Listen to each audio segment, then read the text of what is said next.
Cheikh Mohammed ibn Abdel Wahhab, rahimahullah, après nous avoir informé ou rappelé que l'on doit apprendre la science, la mettre en application, il évoque la troisième chose qu'il nous faut faire, que l'on se doit de faire, c'est là l'appel à cette science. Ad-da'watu ilayhi. Donc, Cheikh Al-Uthaymin explique l'appel à Allah, c'est-à-dire l'appel à la science, l'appel à ce avec quoi est venu le prophète sallallahu alayhi wa sallam de législation d'Allah, le Très-Haut, selon ces trois étapes, ces 3 degrés ou 4 degrés qu'Allah a évoqués dans sa parole. Ud'u ila sabili rabbika bil hikmati wal maw'izati al hasanati wajadilhum billati hiya ahsan. Donc appelle à la voix de ton Seigneur avec sagesse et la bonne exhortation et discute avec eux de la meilleure manière. Dans Surat An-Nahl, donc dans la Surat les abeilles, verset 125. Et le quatrième degré d'appel, il dit Allah Azza wa Jal وَلَا تُجَادِلُوا أَهْلَ الْكِتَابِ إِلَّا بِالَّتِي هِيَ أَحْسَنُ إِلَّا الَّذِينَ ظَلَمُوا مِنْهُمْ. Donc, et ne discutez avec les gens du livre, donc les juifs et les chrétiens, que de la meilleure manière, excepté ceux qui auront été injustes parmi eux. Donc dans Surat Al-Ankabut, la Surat l'araignée, Surat 29, verset 46. Il dit ensuite, et cet appel, ce prêche, cette da'wa, elle doit être fondée sur une science de la législation d'Allah, puissant et grand, afin que cette da'wa, cet appel, ce prêche, se fasse avec science et clairvoyance. Car Allah dit dans le Coran, قُلْ هَذِهِ سَبِيلِي أَدْعُو إِلَى اللَّهِ عَلَى بَصِيرَةٍ أَنَا وَمَنِ اتَّبَعَنِي وَسُبْحَانَ اللَّهِ وَمَا أَنَا مِنَ الْمُشْرِكِينَ. Dans Surat Yusuf, Surat 12, verset 108, dont le sens est dit, voici ma voix, j'appelle à Allah avec clairvoyance, moi ainsi que ceux qui me suivent, et exalté soit Allah, et je ne fais pas partie des associateurs. Le cheikh explique, et la clairvoyance, c'est quoi? C'est que la personne qui prêche, qui appelle, donc qu'il soit sur une science quant au jugement législatif de ce à quoi il appelle. Également, il faut qu'il sache la manière d'appeler. Et troisièmement, il doit connaître la situation de celui qui l'appelle, de celui à qui il est en train de faire da'wa, de celui qu'il est en train d'appeler. Voilà ce qu'englobe la clairvoyance, la connaissance du jugement législatif, la manière d'appeler et la situation de celui que tu appelles afin d'adapter ton appel à cette personne.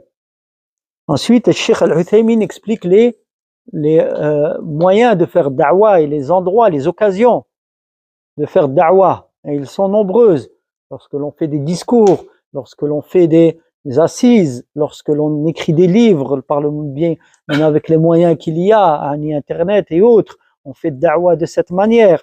Donc il y a beaucoup de moyens pour appeler à Allah Azza wa Jal, lorsqu'on est dans une assise, lorsqu'on est en discussion, dans n'importe quel endroit. Si la situation se prête à la da'wa, na'am, on fait da'wa en application des conditions précitées. Donc il explique, en parlant des occasions et la manière de faire da'wa, il dit, donc il nous faut être prêcheur et appeler d'une manière à ce qu'il n'y ait pas de comment dire de fatigue pas causer de lassitude à celui à qui on fait da'wa. C'est-à-dire que l'on vient, on pose le sujet, on traite le sujet pour celui qui est dans l'assise, qui mène l'assise, il ramène le sujet, bien sûr avec des preuves du Coran et de la Sunna, il traite le sujet, et ensuite il ouvre la porte à la discussion et aux questions de la meilleure manière, car cela, explique le cheikh, cela va pouvoir, ça va entraîner des demandes d'information, ça va demander des points qui vont être amenés, et cela va être profitable pour l'assise.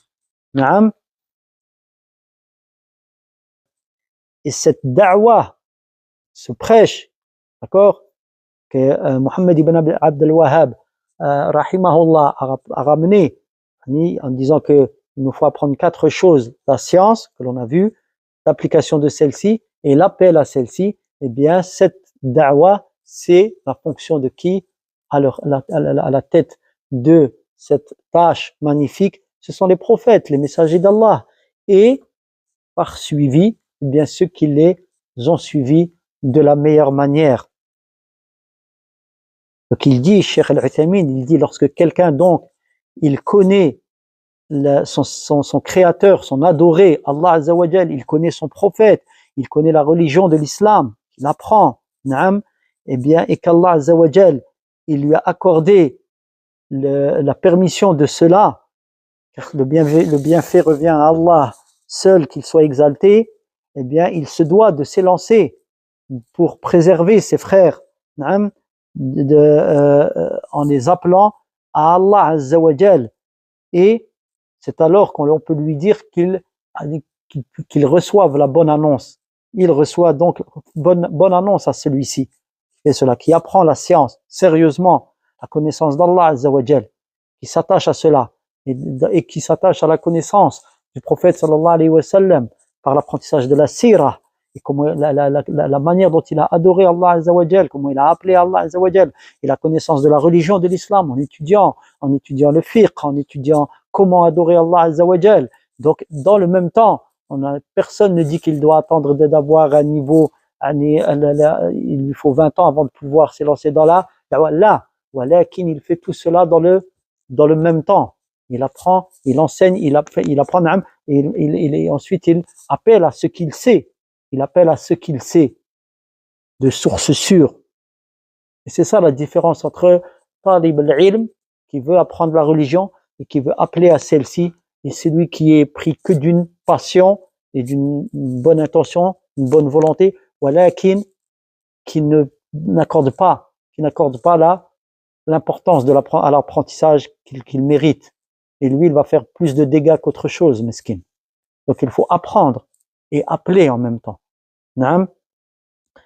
Donc, Cheikh Al-Uthaymin dit, bonne annonce à celui-ci, il dit, car le prophète sallallahu alayhi wa sallam a dit à Ali ibn Abi Talib radiyallahu anhu, le jour de Khaybar, il lui dit, unfudh ala rislik hatta tanzila bisahatihim. Va à ton rythme, calmement. Il l'avait désigné comme émir du groupe qui devait aller à Khaybar où s'étaient cachés les Juifs. Il a dit, va à ton rythme. Les Juifs qui avaient trahi le pacte avec le prophète sallallahu alayhi wa sallam de non-agression. Donc, va là-bas à Khaybar, à la tête de l'armée, à ton rythme, calmement, à ton rythme. ثم ادعوهم إلى الإسلام. Ensuite, appelle-les à l'islam. وأخبرهم بما يجب عليهم من حق الله تعالى فيه.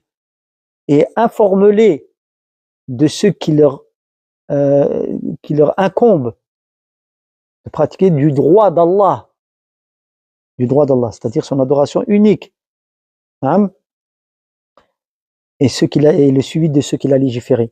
فوالله لأن يهدي الله بك رجلا واحدا خير لك من حمر النعم. Donc, par Allah, si Allah guide une personne par ta cause, cela te vaut mieux pour toi que les chamelles rouges. Donc, ici, c'est le bienfait de l'appel à Allah Azza wa Jal. Donc voilà pour l'appel à Allah subhanahu wa ta'ala.